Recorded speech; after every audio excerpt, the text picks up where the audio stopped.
Punch or Citroen C3. Which of these city slickers should you pick? Find out in a comparison video. But before we go ahead, make sure to like this video, subscribe to the Evo India channel and smash that bell icon to stay tuned to all our video drops.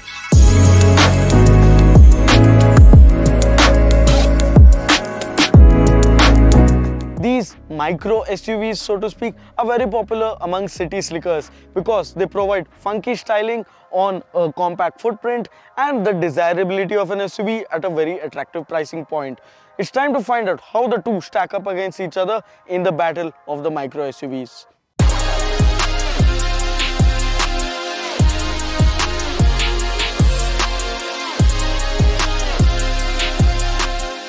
Let's start by talking about the styling of the Citroen C3. This looks like a shrunken down version of the C5 Aircross, and that is no bad thing because the C3, it does look very funky in its design. Our test car also gets the optional orange accents to contrast with the multiple dual tone color schemes that are available with the Aircross. Up front, you get a double chevron logo, the Citroen logo up front, and the wheels, they are 15-inch wheels, but they are steel wheels. Alloy wheels are available as an option among the 70 accessories that you get on the C3. The door handles, they are flip type door handles, not the pull type that we are used to. And over at the rear, the Citroen C3, it does not get a rear wash wipe function, which is a strange omission. The Citroen C3 also gets 180 mm of ground clearance, giving it a nice stance, and overall the design is very fresh, it is very funky, and there's no doubt that it will be liked by a lot of people. Now that we are behind the wheel of the Citroen C3, it's a good time to talk about the cabin.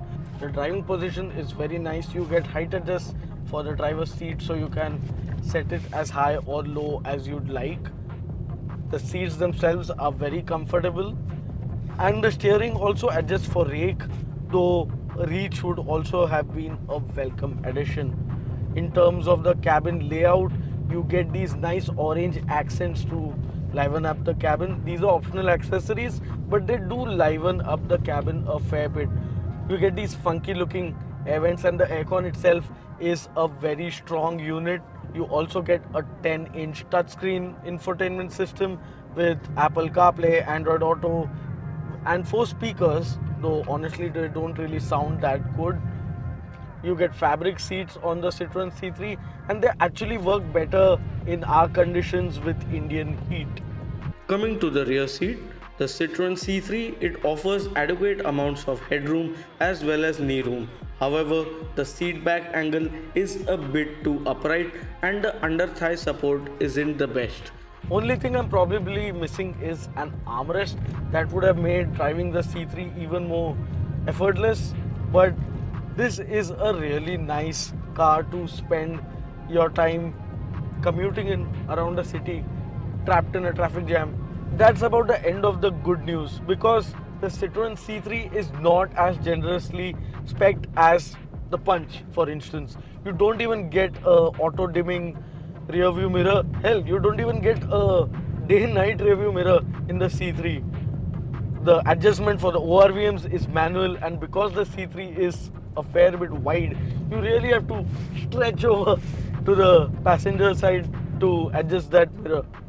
One thing that gets my blood boiling, however, is that 3.5-inch digital instrument cluster. I mean, come on. You don't even get a tachometer, and the Citroen C3 only comes with a manual, no automatic, strangely.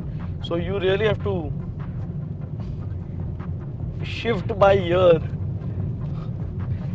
and that is something very weird. When was the last time you drove a car without a tachometer? Let us know in the comments below. Now that we are behind the wheel, it's a good time to talk about the Citroen C3's engines. You get a 1.2 litre naturally aspirated petrol that we are driving, and you also get a 1.2 litre turbocharged petrol engine. Both engines are 3-cylinder units, and as for this NATASP, there is a bit of inherent vibration when you first start off the engine. There are a fair bit of vibes that are creeping in from the pedals, from the gear shift, but once you get going and the engine is warmed up, it is actually a pretty nice engine. The NATASP that we are driving is mated to a 5-speed manual transmission with a very odd shaped shifter. But honestly, this is actually a good powertrain to be driving around the city in. The engine, it feels stocky. I'm in 4th gear, cruising at around 60 kilometers an hour. And even when I give it the beans, it actually responds quite nicely. The C3 is also very light. The curb weight is just under a ton. And that also means that acceleration is brisk. It feels quick on the move. You can keep up with traffic very easily. Obviously, there's none of the shove that you might associate with a turbo petrol. But yeah, it feels so nice to drive at 8 tenths. If you are planning to do a lot of commuting with your micro SUV, which I suspect you will, there's no beating the C3's Natas powertrain. The ride, it feels very plush. It's very easy to drive this around town. It does not like to be hustled clearly. If you accelerate into the corner and you are pushing it hard like I am doing right now, it's not going to be happy there. It gets anti-roll bars, but there is a fair bit of body roll to this tall boy. Handling then, not a strong point. But the upside is great comfort, and a lot of buyers appreciate that. The steering is very light. It is not brimming with feel in any way. It is not an enthusiastic handler by any means.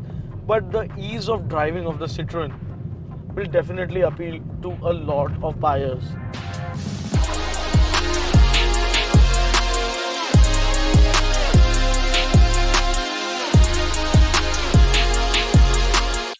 Now coming to the design of the Punch, it is clearly inspired by the larger SUVs in Tata's model lineup, and it looks very SUV-like in that respect. You get LED DRL sitting up top, and the main beam for the headlamp, it sits lower down. You get generous amounts of black cladding to give it a butch look. The top spec variants, it gets 16-inch alloy wheels, and the Punch gets 187 mm of ground clearance. The rear door handles are neatly integrated into the design, and overall the Punch is a very funky looking thing because you get a lot of cosmetic additions and very cool colors on the design as well. Just check out this one. What do you think of the design of the Tata Punch? Let us know in the comments below.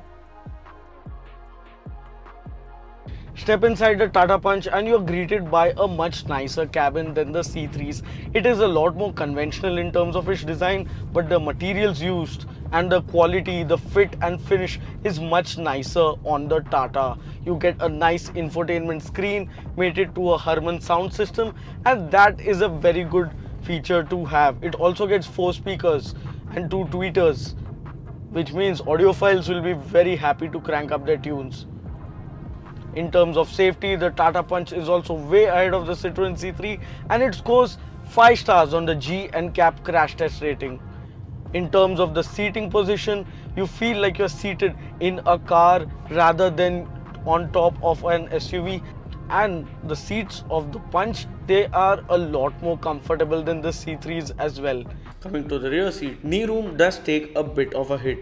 That said, headroom is on par with the Citroen as well, thanks to a relaxed seat back angle. The floor of the Punch is also nearly flat, which liberates a lot more room for the passenger sitting in the middle.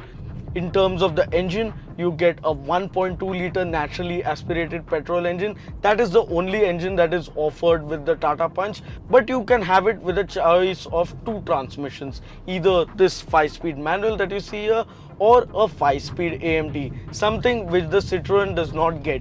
In terms of the power, this engine produces 84 bhp and 113 Nm of torque, and it is a very smooth and refined engine despite being a 3-cylinder. Drive it at a relaxed pace at 8 tenths, just cruise around town, and this engine is barely audible inside the cabin.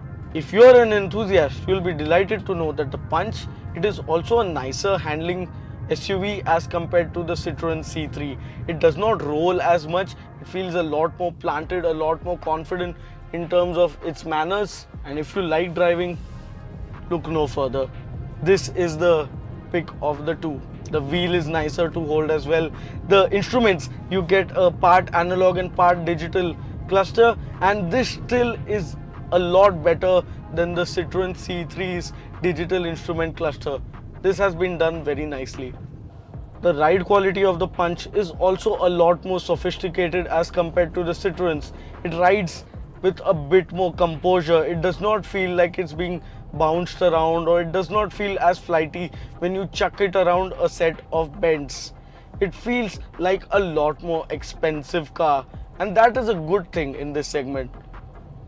Is there anything that I dislike about the Tata Punch? Sure, it doesn't feel as sprightly off the line when you launch it hard as the Citroen, and neither does it feel as special, because after all, this cabin is a lot more conventional compared to the Citroen's funky looks.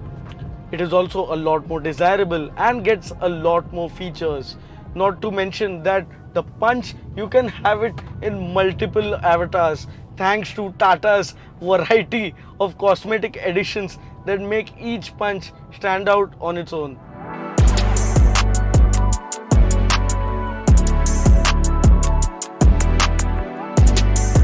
Now let's talk about the Citroen C3 first. This is Citroen's first stab at making a mass market offering for India, and it has impressed us heavily with its looks, its comfort and its effortlessness to drive around the city. The C3, it also undercuts the Tata Punch by almost 11,000 rupees on the base manual variants. That said, the Tata Punch, it is better spec'd. It gets a lot more variants. It also gets the option of an automatic transmission, something that the C3 does not get. It is better to drive, it is almost as comfortable as the C3, and it is crucially a very safe car as well. So, if you're looking for a micro SUV, the Tata Punch is a no-brainer. That said, the Citroen C3 comes quite close.